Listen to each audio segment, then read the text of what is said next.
See, there was a systematic review of over 20 randomized controlled trials on calorie restriction versus fasting. So you have like typical fasting, you have the 5 and 2, you have 16-hour versus 8, you have all these different types, right?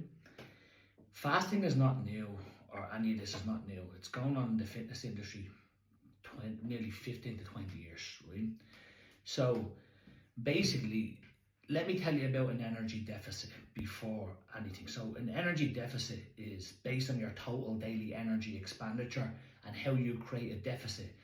But as you watch probably some of my stuff, remember you have the energy constrained model that like your body adapts regardless of what you do and your metabolism becomes conservative.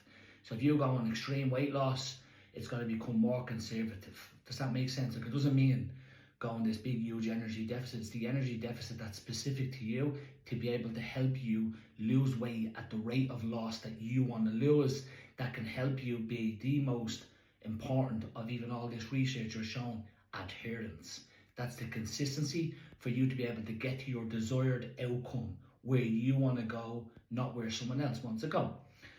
So it's kind of shown. So you have like the calorie restriction versus fasting, which is more superior. None of them are more superior because, as I'm saying, it's been shown for years and decades that IL-6 is interleukin 6, is an inflammatory marker. It's a cytokine, yes.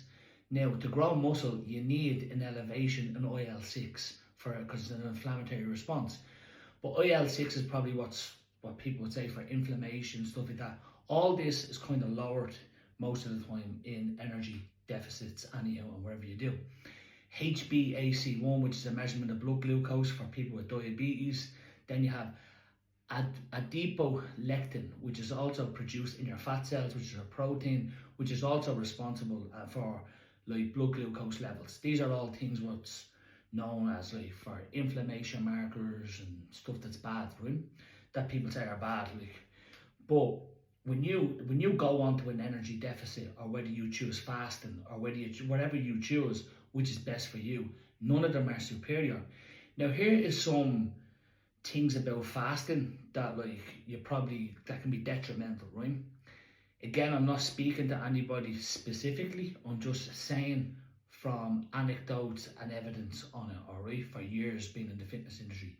Let's say you're fasting, right? And all of a sudden you're fasting because you're struggling with binging. Now, you might be struggling with binging, right? So you're saving up all these